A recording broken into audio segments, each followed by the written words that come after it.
গোপালগঞ্জে গভীর রাতে পুলিশের সাবেক মহাপরিদর্শক বেনজির আহমেদের সাভানা রিসোর্ট থেকে সম্পদ সরিয়ে নেওয়ার অভিযোগ উঠেছে। স্থানীয় বাসিন্দাদের অভিযোগ, ভয় দেখিয়ে নামমাত্র মূল্যে রিসোর্টের জন্য জমি কেনেন বেনজির।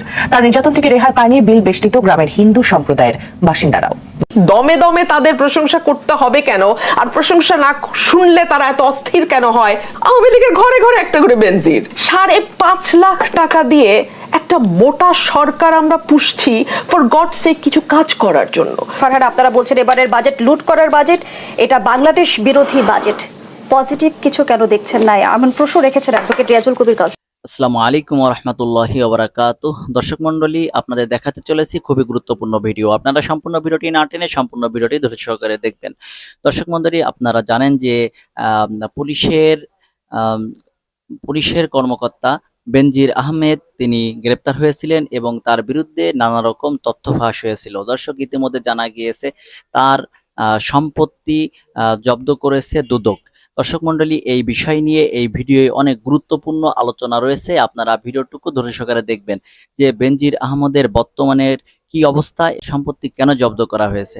দর্শক মণ্ডলী, চলেন আমরা বেশি কথা বলবো না, আমরা মূল ভিডিও চলে যাবো। তাহলে চলেন সম্পূর্ণ ভিডিওটি ধৈর্য সহকারে দেখে আসা যাক। তার আগে আপনাদের অনুরোধ করতে চাই, যারা এই চ্যানেলে নতুন, এখনো পর্যন্ত চ্যানেলটি সাবস্ক্রাইব করেনি, তারা অবশ্যই আমাদের চ্যানেলটি সাবস্ক্রাইব করবেন, লাইক করবেন, কমেন্টস করবেন এবং বেশি বেশি করে ভিডিওটি শেয়ার করবেন। তাহলে চলেন মূল ভিডিওটি দেখে আসি। গোপালগঞ্জে গভীর রাতে পুলিশের সাবেক মহাপরিদর্শক বেনজির আহমেদের সাভানা রিসোর্ট থেকে সম্পদ সরিয়ে নেওয়ার অভিযোগ উঠেছে। স্থানীয় বাসিন্দাদের অভিযোগ, ভয় দেখিয়ে নামমাত্র মূল্যের রিসোর্টের জন্য জমি কেনেন বেনজির। তার নির্যাতন থেকে রেহাই পায়নি বিল বেষ্টিত গ্রামের হিন্দু সম্প্রদায়ের বাসিন্দারাও। গোপালগঞ্জ প্রতিনিধি আব্দুল্লাহ আল মামুনের প্রতিবেদন, জানাচ্ছেন সৈয়দ মাহমুদ। নগদে 500 টাকা বা তার বেশি পেমেন্টে পেতে পারেন ঢাকায় জমি সহ 20 কোটি টাকার পুরস্কার। হিন্দু অধ্যুষিত গোপালগঞ্জের শাহপুর ইউনিয়ন, এখানকার বৈরাগী টোল গ্রামের বাসিন্দা বিপ্লব বল। কয়েক বছর আগেও তার একটি বড় পুকুর ছিল। পুকুরের পাড়ে ছিল সবুজ বৃক্ষরাজি, কিন্তু সবই গিলে ফেলেছে বেনজির আহমেদের সাভানা ইকো পার্ক। বিপ্লব বলের চোখে মুখে আজও আতঙ্কের ছাপ। ওনার কথা শুনলে সবাই ভয়ে কাঁপে। আমরা যে ওনার বিরুদ্ধে এটা থানা বা ডিসি অফিসে যে একটা অভাব অভিযোগ করব বা কোর্ট কেস করব, এই সৎসাহস মনে হয় আমার এলাকায় কেউই দেখায় নাই। সংখ্যালঘু সম্প্রদায়ের আরেকজন সন্তোষ বল, তিনি নিজের সন্তান ও ভাইয়ের উপর হওয়া নির্যাতনের কথা বললেও সম্পত্তি দখল নিয়ে ভয়ে মুখ খুলতে চান না। বলবো কি, বলার তো কিছু নাই। যখন আপনারা আসেন, আমরা প্রোটেস্ট করছি, করার পরেই পুলিশ এসে আমাকে পিটাইছে। এখন কি করে আপনারা দেবো? আমার তো সবকিছু হারাই যাচ্ছে। এখন স্থানীয় বাসিন্দারা জানান, গোপালগঞ্জ সদর উপজেলার শাহপুর ইউনিয়নের বৈরাগী টোল গ্রামে প্রায় 1400 বিঘা জায়গা নিয়ে সাভানা ইকো রিসোর্ট গড়ে তুলেছেন বেনজির আহমেদ, যার বেশিরভাগ জায়গায় নামমাত্র মূল্য আর ভয় ভীতি দিয়ে দখল। আমাকে সব শরিক সারাক, এই যে গেটটা দিয়েছে এলডিডির রাস্তা, স্থানীয়দের উপর লাঠিচার্জ করে তাদের মুখ বন্ধ রাখার প্রচেষ্টা চালাচ্ছে। এলাকাবাসী তো আতঙ্কিত। এখানকার বাসিন্দারা জানান, আদালতের দেয়া সম্পত্তি জব্দের নির্দেশের পর রাতের আঁধারে বেনজির আহমেদের লোকজন মালামাল সরিয়ে ফেলেছে। সেদিনকার রাত্রে ওনারা অনেকজনে আইসা ওনারা লুটপাট করে নিয়ে গেছে। এ পাশে ছিল প্রায় 7 টন মতো রোড। এদের ভয়তে আমাদের এখন এখানে থাকা কষ্ট, যে কোনো মুহূর্তে আমাদের মারতে পারে, আমাদের প্রতিনিয়ত হুমকি দিয়ে যায়। সাভানা পার্কের গেট তৈরিতে 250 মিটার সরকারি রাস্তা দখলের অভিযোগও রয়েছে বেনজির আহমেদের বিরুদ্ধে। 200-250 মিটার হবে, তার সামনে একটা গেট নির্মাণ করা হয়েছে, যেটা আগে এই গেটের কোনো অস্তিত্ব ছিল না। এটা এখন পার্কের ভিতরে যাওয়াতে লোকজনের অবাধ চলাচল বন্ধ হয়ে গেছে। তবে জনস্বার্থে দ্রুতই রাস্তাটি উন্মুক্ত করে দেওয়ার কথা জানান গোপালগঞ্জের জেলা প্রশাসক। আমরা বিষয়টি তদন্ত করে এলজিডির সাথে আলাপ করে আদালতের অনুমতি নিয়ে এই রাস্তাটি। সুস্মিতা, গতকাল রাত থেকে আদালতের নির্দেশে বেনজির আহমেদের সাভানা পার্কটি নিয়ন্ত্রণে নিয়েছে গোপালগঞ্জ জেলা প্রশাসন। এটি এখন থেকে জেলা প্রশাসনের নিয়ন্ত্রণেই পরিচালিত হবে। তবে আমরা আরেকটি বিষয় জানতে পেরেছি যে কিছুক্ষণের মধ্যেই গোপালগঞ্জ এবং মাদারীপুরের জেলা প্রশাসনের 2টি দল এবং অপর দুদকের আরও 2টি দল এই সাভানা পার্কে আসবেন এবং এখানের যে মালামাল এবং যে সম্পত্তি রয়েছেন সেটি তারা একটি তালিকা তৈরি করবেন। তালিকা তৈরি করে সেটি তারা একদম পুরোপুরি এটি বুঝিয়ে নেবেন। আর এই পার্কের যে যাবতীয় যে অন্যান্য কাজগুলো রয়েছে এই কাজগুলো কিন্তু জেলা প্রশাসনের নেতৃত্বেই পরিচালিত হবে। আমি যদি আরেকটু যদি পার্কের একটু চিত্র দেখাই, যে এই কিছুদিন আগেও কিন্তু এই পার্কটিতে দর্শনার্থীদের একটি আনাগোনা ছিল, কিন্তু এই যে ঘটনা, যে জমি দখল করার পর যে বেনজির আহমেদের যে সম্পত্তি ক্রয়ের নির্দেশনা দেওয়া হয়েছে, এরপর থেকে কিন্তু এই পার্কটি এখন শুনশান অবস্থান বিরাজ করছে। কোনো দর্শনার্থী কিন্তু এই পার্কটিতে আছেন না, যে কারণে বলা চলে যে একেবারেই নীরব রয়েছে এই পার্কটি। আর আরেকটি বিষয় হচ্ছে যে গতকাল রাতে এই পার্কের মধ্যে কিছু মাছের ঘের রয়েছে, সেখান থেকে গোপনে প্রায় 900 কেজি মাছ বিক্রি করার সময় প্রশাসন সেটি আটক করে এবং সেটি বিক্রি করে প্রায় 83,000 টাকা রাজস্ব কোষাগারে জমা দেওয়া হয়েছে। আর যেহেতু একটি প্রতিনিধি দল কিন্তু সাবানা পার্কে আছেন, এরপর পরবর্তী যে করণীয় কি সেটি আমরা সেখান থেকে জানার পর দর্শকদের জানিয়ে দেব। সুস্মিতা, এই ছিল আমার কাছে গোপালগঞ্জের সাবানা পার্কের সর্বশেষ খবর। বাদল, আপনাকে ধন্যবাদ। সাভানায় ইকো পার্কের বিষয়ে সর্বশেষ পরিস্থিতি জানাচ্ছিলেন বাদল শাহ। যা কিছু হারায় গিন্নি বলেন কেষ্টা বেটাই চোর। টাকা রেখে দিতে দেওয়ার জন্য যেই স্টুপিড হওয়া দরকার সেটা হলো তার বেনজির আজকে বেনজির হইতে পারতেন না। ব্যারিস্টার রুমিন ফারহানা আমাদের ব্যর্থতা বলছেন, ডাক্তার হাবিব মিল্লাত গোয়েন্দা সংস্থার ব্যর্থতা বলছেন, কিন্তু যত যাই ব্যর্থতা হোক, ব্যারিস্টার রুমিন ফারহানা এইবার তো একটু খুশি হন কিংবা সরকারের প্রশংসা করুন। কত বড় বড় লোকের অনিয়ম দুর্নীতির বিরুদ্ধে কঠোর অবস্থানে দুদক সহ আরো সব প্রতিষ্ঠান, এবার কি একটু প্রশংসা হবে না? 2 মিনিট সময়। যা কিছু হারায় গিন্নি বলেন কেষ্টা বেটাই চোর। গিন্নির ছোট সংসার একটা মাত্র কেষ্টা দিয়ে ওনার কাজ চলে। সরকার বিরাট ব্যাপার, তার বিভিন্ন সময় বিভিন্ন কেষ্টার দরকার হয়। এই যেমন কয়েক বছর আগে যখন করোনা আসলো তখন প্রধানমন্ত্রী খোদ বললেন যা কিছু সমস্যা হচ্ছে তার পেছনে 1 নম্বর দায়ী করোনা, 2 নম্বর হচ্ছে বিশ্বমন্দা, 3 নম্বর হচ্ছে রাশিয়া ইউক্রেন যুদ্ধ। তার কিছুদিন পার হতে না হতেই দেখলাম তার জ্বালানি বিষয়ক উপদেষ্টা তৌফিক এলাহি একই লাইনে বললেন যে বাংলাদেশে আসলে অর্থনীতি নিয়ে যেই উল্লম্ফন নানান রকম ঝাপাঝাপি কাদা মাখামাখি হচ্ছে তার বিরাট একটা দায় আসলে পশ্চিমা দেশগুলোর। মানে সব সময় তাদের কিন্তু কেষ্টা বেটা রেডি। এই যেমন আজকে দাঁড়িয়ে দাঁড়িয়ে মিল্লাত ভাই কি সুন্দর বলে দিলেন, মিডিয়ার দায়িত্ব হচ্ছে খুঁজে খুঁজে বের করা। যদিও তাদের 101টা এজেন্সি আছে এই কাজগুলো করার জন্য, কিন্তু তারা আসলে ঘুমিয়েই থাকবে, কাজ করবে মিডিয়া। এতদিন শুনে এসেছিলাম বিরোধী দলেরও নাকি এই কাজগুলো করার কথা। আপনি যে প্রশ্নটি করেছিলেন যে সংসদে তো আসলে প্রশ্ন তোলা যায়, হ্যাঁ আমি বারবার প্রশ্ন তুলেছি। বাংলাদেশে ঋণ খেলাপিদের বিষয়ে প্রশ্ন তুলেছি, টাকা পাচারকারীদের বিষয়ে প্রশ্ন তুলেছি ব্যাংক হেকোদের বিষয়ে, এবং আমাকে ঠিক একই উত্তর এসছে অর্থমন্ত্রীর কাছ থেকে, আপনারা বিরোধী দলে আছেন, আপনারা আমাকে নাম দেন কারা কারা টাকা পাচার করে। মানে ওনারা 4.5 লক্ষ কোটি টাকা দিয়ে একখানা আস্ত মোটা সোটা সরকার আমরা পুষবো, কিন্তু ওনারা নাদুস নুদুস বেনজিরের মতো কোনো কাজ করবেন না, কোনো হেলদোল করবেন না। বিরোধীরা তাদেরকে সব তথ্য দিবে, মিডিয়া তাদেরকে সবকিছু হাজির করে দিবে, তারপরে যদি তাদের চোখের মনি থেকে চোখের বালি কেউ হয় তাহলে তার ব্যাপারে তারা ব্যবস্থা নেবে, নচেত নেবে না। আচ্ছা আপনি আমাকে বলেন তো, এই যে একদিন ভোরবেলা বেনজিরের মন খারাপ হলো এবং তিনি ভাবলেন আচ্ছা কি করা যায় 1 হালি ফ্ল্যাট কিনি। ওনার হঠাৎ মনে হলো উনি 1 হালি ফ্ল্যাট কিনবেন, উনি 1 হালি ফ্ল্যাট কিনলেন এবং সেই 1 হালি ফ্ল্যাটের মূল্য বাবদ তিনি 2 কোটি সামথিং লাখ টাকা দেখালেন। এখন খবর পাচ্ছি সেটা মিনিমাম 15 থেকে 16 কোটি টাকা দাম। আবার তার মনে হলো যে 2টো মাত্র সন্তান, কিন্তু তাকে তো পুরো বাংলাদেশ কিনে দেওয়ার মতন সামর্থ্য আমি রাখি তাদের দুজনকে, সুতরাং তাদের ভবিষ্যৎকে নিরাপদ এবং নিশ্চিত করবার জন্য যতদূর পারি কেনা শুরু করি। তিনি শুরু করলেন কোটালীপাড়া টুঙ্গিপাড়া কেনাকাটা, এবং সেই কেনাকাটা 100 জমিতে গিয়ে শেষ হলো 119টি দলিল বলে। আপনি বলেন তো, একটি পরিবারের স্বামী স্ত্রী 2 সন্তান, তাদের 33টা ব্যাংক অ্যাকাউন্ট কেন থাকে? 3 সন্তান। আচ্ছা 3 সন্তান, তাদের 33টা অ্যাকাউন্ট কেন থাকে ব্যাংকে? মানে 5 জন মিলে 5 6 30, 6 প্লাস অ্যাকাউন্ট লাগতে হচ্ছে এক একজনের। দেখুন আপনি যখন অবিশ্বাস্য অঙ্কের টাকা বানাবেন, এবং এখন শোনা যাচ্ছে যে কয়েকশো কোটি টাকা তিনি অলরেডি সরিয়ে ফেলেছেন, মানে সরাবেনই তো। গত 1 মাস ধরে বেনজিরকে নিয়ে নাচানাচি হচ্ছে, 1-1.5-2 মাস ধরে। উনি কি টাকা রেখে দেবেন? এই টাকা রেখে দিতে দেওয়ার জন্য যেই স্টুপিড হওয়া দরকার সেটা হলো তার বেনজির আজকে বেনজির হইতে পারতেন না, তাই না? তো সেই ভদ্রলোকের কয়েকশো কোটি টাকা কি একদিনে বানিয়ে ফেললেন উনি? এবং দীর্ঘ সময় 34 বছর 7 মাস তিনি সার্ভিসে ছিলেন, এবং এই 34 বছর 7 মাসের মধ্যে 22 বছর আওয়ামী লীগ ক্ষমতায়। তো এই দীর্ঘ সময় ক্ষমতায় থেকে আওয়ামী লীগের সময় তিনি সার্ভিস দিয়েছেন, এবং বিশেষ করে গত 15 বাজেট উত্তর সংবাদ সম্মেলনেও ঘুরে ফিরে আসে কালো টাকা সাদা করার সুযোগ আর বেনজিরদের দুর্নীতি প্রসঙ্গ। সাংবাদিকদের প্রশ্নের জবাবে প্রধানমন্ত্রীর অর্থনৈতিক বিষয়ক উপদেষ্টা ডক্টর মশিউর রহমান বলেন, তার বিরুদ্ধে নিশ্চয়ই কোনো আইনগত ব্যবস্থা নেওয়া হবে, তবে দেশের নাগরিক হিসাবে প্রয়োজনীয় সুরক্ষা পাওয়ারও অধিকার রাখে।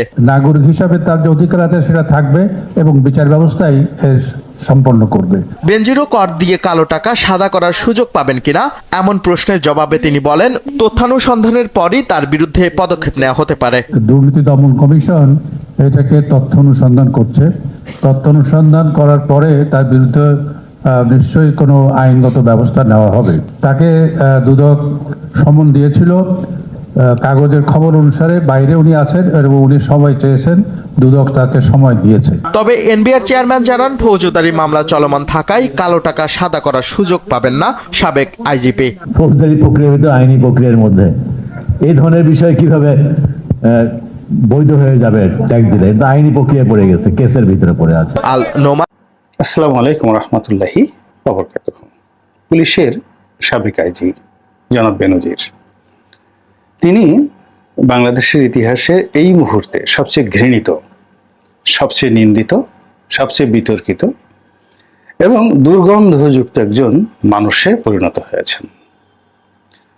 তিনি যে কেবল নিজে পচে গেছেন, গলে গেছেন তা নয়, তিনি তার স্ত্রীকে পচিয়েছেন, তিনটি কন্যা সন্তান তাদেরকে পচিয়েছেন। এই তিনটি কন্যা সন্তান যাদের সঙ্গে তিনি বিয়ে দিয়েছেন, অর্থাৎ তার জামাতা এবং তাদের পরিবার, তারাও লজ্জিত এবং অনুতপ্ত। বেনজিরের সাথে কারো সম্পর্ক রয়েছে, আত্মীয়তার সম্পর্ক রয়েছে, এটি এখন একটা মহা কলঙ্কজনক অধ্যায়।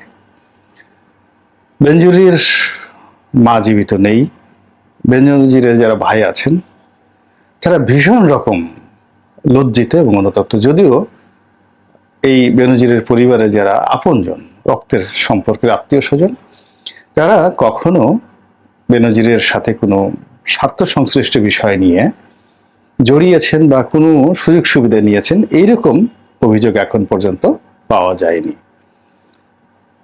অন্যদিকে বেনজিরের যারা শ্বশুর পক্ষীয় লোক, অর্থাৎ তার স্ত্রী, তার শাশুড়ি, তার শ্যালক বৃন্দ, তারা সবাই রাজা মহারাজার মতো জীবনযাপন করেছেন। দেখা গেল বেনজিরের এক শ্যালক একটা ব্যাংকের খুব ছোট কর্মকর্তা ছিলেন।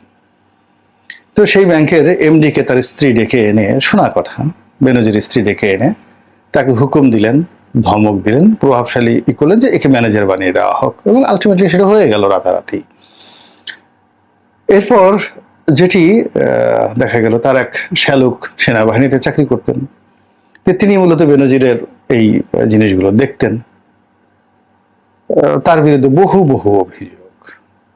আর এক শ্যালক, সে কি এই শ্যালক কয়জন জানিও না, তো আর এক শ্যালক, সে শুনলাম যে বড় ঘের দখল করে ফেলেছেন খুলনা অঞ্চলে, ক্রস ফায়ারের ভয় দেখিয়ে। তো একজন আইজির শ্যালক, তার ক্ষমতা এত বেশি, পুলিশের অস্ত্র তার অস্ত্র হয়ে গিয়েছে, র্যাবের অস্ত্র তার অস্ত্র হয়ে গিয়েছে, ফলে তিনিও পুলিশের মতো করে, ওসি প্রদীপের মতো করে যে কাউকে ক্রস ফায়ারের ভয় দেখাতে পারতেন। তো এরকম দুর্গন্ধযুক্ত পুঁতিময় একজন মানুষ তার জীবদ্দশায় সমাজ দ্বারা নিগৃহীত, নিন্দিত এবং যাকে বলা হয় একেবারে সমাজ তাকে ফেলে দিয়েছে, কেউ গ্রহণ করছে না। তো এরকম যে আমার এই জীবনে দেখতে পাবো, এটি আল্লাহর কাছে শুকরিয়া। এর কারণ হলো অনেকগুলো ঘটনার জীবনে যাকে বলা হয় মিলাতে পারিনি। ভালো কাজের ফলাফল কি, মন্দ কাজের ফলাফল কি। তো ভালো কাজের ফলাফল ভালো হবে, মন্দ কাজের ফলাফল মন্দ হবে। বহুদিন ধরে এই জিনিসটি রহিত হয়ে যাচ্ছিল, প্রায় 15-16 বছর ধরে। মানুষ শুধু মন্দ কাজ করে যাচ্ছিল, মনে হচ্ছিল আর শেষ হবে না। তো 1/11-এর সময় এই একটা সুরত দেখেছি, মন্দ মানুষদের পালানো, ভালো মানুষদের নির্ভয়ে চলা এবং মন্দ মানুষদের যে অধঃপতন, ওটা 1/11-এর সময় 2006-07 সনে আমরা একেবারে 9 সন পর্যন্ত আমরা এটা দেখেছি। আবার মন্দ মানুষদের আরেকটি পতন দেখেছি, সেই পতনটা হয়েছিল এরশাদের পতনের পর, গণ অভ্যুত্থানের পরে, তখনও মন্দ মানুষদের পতন দেখেছি। বঙ্গবন্ধুর নির্মম হত্যাকাণ্ডের পরেও মন্দ মানুষদের পতন দেখেছি। টিন চোর, রিলিফ চোর, গম চোর, তো কম্বল চোর, এই যে চোর, রাষ্ট্রীয় যে চোরগুলো, এই চোরগুলো বঙ্গবন্ধুকে ভাজা ভাজা করে ফেলেছে, জারে জার করে ফেলেছে এবং তাকে ধীরে ধীরে মৃত্যুর দিকে ঠেলে দিয়েছে। এই চোরদের জীবনে যে কিছু ঘটবে, এটা 73-74 সনে কেউ কল্পনাও করতে পারেনি যে এই রিলিফ চোরদের এমন কিছু হবে। তো সেই চোরদের পতন শুধু হয়নি, নির্মমভাবে তারা তাদের পরিণতি ভোগ করেছে। যারা বাংলাদেশে ছিল তারাও ভোগ করেছে, যারা দেশের বাইরে ছিল তারাও ভোগ করেছে, যারা পালিয়ে ছিল তারাও ভোগ করেছে, ঘরে বাইরে সর্বত্র। তো 73 থেকে 75 পর্যন্ত যে চোররা ছিল তাদের পতন দেখেছি, এরশাদের সময় যে চোররা ছিল তাদের পতন দেখেছি। এমনকি এরশাদ ক্ষমতা আসার পর কিছু লোকের বিরুদ্ধে তিনি ব্যবস্থা নিয়েছিলেন যারা বিএনপির জমানাতে, প্রেসিডেন্ট জিয়াউর রহমানের জমানাতে যারা চোর হয়ে গিয়েছিলেন। তো তখন ছোট ছিলাম, কিন্তু এরশাদের পতনের পর তার যে অধঃপতন, মানে চোরদের যে অধঃপতন, সেটা দেখেছি। আর 1/11-এর সময় তো একেবারে চাক্ষুষ। আর এখন যেটা দেখছি, যেটা শুরু হয়েছে, এতে অন্তর ঠান্ডা হয়ে গেছে, ঠান্ডা হয়ে গেছে। কাউকে দেখছি যে আলটিমেটলি ঝরে পড়েছেন, অনেকে ঝরে পড়েছেন, কারোর বিরুদ্ধে কথা হচ্ছে না, কিন্তু কিছু গাছের পাতা ঝরে পড়েছে সবার অলক্ষ্যে। অনেক বড় বড় খেলোয়াড় সেই রাজনীতির ময়দান থেকে আউট হয়ে গেছেন। জনগণ যাদেরকে ঘৃণা করেছে, জনগণ যাদের বিরুদ্ধে অভিযোগ এনেছে, এরকম অনেক বড় বড় রথী মহারথী রাজনীতির ময়দান থেকে নিশ্চিহ্ন হয়ে গেছেন। এই গত 15 বছরে আওয়ামী লীগের রাজনীতি থেকে একেবারে নিশ্চিহ্ন হয়ে গেছে। মানুষের অভিশাপে তাদের জীবন তছনছ হয়ে গেছে। আমলাদের মধ্যে অনেক বড় বড় আমলা, যারা সচিবালয়ে যখন সচিব ছিলেন, সেনাবাহিনীতে যখন মেজর জেনারেল ছিলেন, বিচার বিভাগে যারা বিচারপতি ছিলেন, অবসর গ্রহণ করার পর অনেকে এখন ধুকে ধুকে মরছেন, ফকিরের চাইতেও ফকির হয়ে গেছেন। কেউ তাদেরকে ডেকে জিজ্ঞাসা করে না। কেউ কেউ মাঝে মধ্যে টেলিভিশনে এসে আওয়ামী লীগের বদনাম করার চেষ্টা করছেন বটে, কিন্তু আওয়ামী লীগ এতটা ডিসঅর্গানাইজড যে তাদেরটা খেয়ে এবং তাদের টাকা লোপাট করে এখনো যারা বাংলাদেশে বসে আছে, সেই সমস্ত সরকারি আমলারা আবার গিয়ে আওয়ামী লীগের বিরুদ্ধে বড় বড় কথা বলছে। ছাত্রলীগ যে এখনো তাদেরকে জুতো পিটা করে নাই, তাদেরকে হাতুড়ি পিটা করে নাই, এটা ছাত্রলীগ থেকে শুরু করে যুবলীগের যে সাংগঠনিক ভিত্তি, সেই ভিত্তিতে আমি মনে করি দুর্বল রয়েছে। আমি গোলাম মোল্লা রনি বলতে পারেন যে আপনিও তো বলছেন, আরে বাবা, আওয়ামী লীগের সবচেয়ে খারাপ সময়টিতে 1/11-এ এই আওয়ামী লীগের জন্য আমি শ্রম দিয়েছি, অর্থ দিয়েছি, ঝুঁকি নিয়েছি, এবং আওয়ামী লীগের অনেক বড় বড় নেতা, প্রধানমন্ত্রী থেকে শুরু করে আর অনেকে, আমার সেখানে কন্ট্রিবিউশন ছিল। নমিনেশন তখনও হয়নি, নমিনেশন তো এমনি এমনি হয় না। নমিনেশন, রাজনীতি, এলাকায় জনপ্রিয়তা, সেটা আলাদা জিনিস।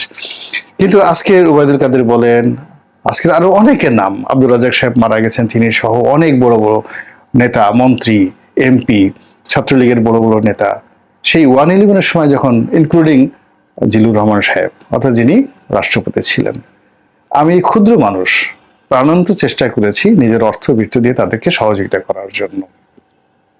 কিন্তু 2009 সনে যে নমিনেশনটা আমি পেলাম, এই নমিনেশন পাওয়ার পরে দলীয় রাজনীতির অভ্যন্তরীণ কোন্দলে আমি শারীরিকভাবে, মানসিকভাবে, পারিবারিকভাবে, অর্থনৈতিকভাবে এতটা ক্ষতিগ্রস্ত হয়েছি, ছেড়ে দে মাকে দেওয়াছি।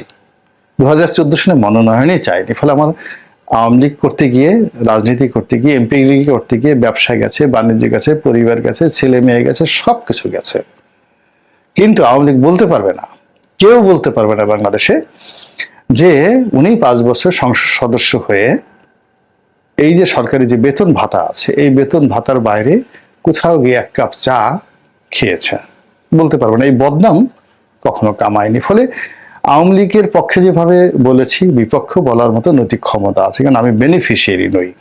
কিন্তু আমার অবস্থা যদি এমন হতো যে আমি যেদিন শপথ নিলাম আওয়ামী লীগের এমপি হিসেবে, তখন আমার গাড়ি ছিল না, তখন আমার বাড়ি ছিল না, আমি ফকির ছিলাম, আমার ওয়াইফ ছোট একটা চাকরি করতেন, আমি বেকার ছিলাম, প্রধানমন্ত্রী দয়া করে আমার বাপের পরিচয়, দাদার পরিচয় আমাকে মনোনয়ন দিয়েছেন, আর মনোনয়ন পেয়ে আমি ব্যাংক থেকে 1000 কোটি টাকা নিয়েছি, কন্ট্রাক্টারি করে 1000 কোটি টাকা নিয়েছি, দেশে বিদেশে বেনজিরের মতো অসংখ্য সম্পত্তি করেছি। এইরকম অবস্থায় যদি আমি আওয়ামী লীগের পক্ষে একটা টু শব্দ করতাম, আমার প্রত্যেকটা দাঁত যদি ছাত্রলীগ সাঁড়াশি দিয়ে তুলে তুলে নিত, তাহলে আমি একটা উফ শব্দ করতাম না। এটা আমার প্রাপ্য, আমার এতটুকু সাহস এবং যোগ্যতা রয়েছে।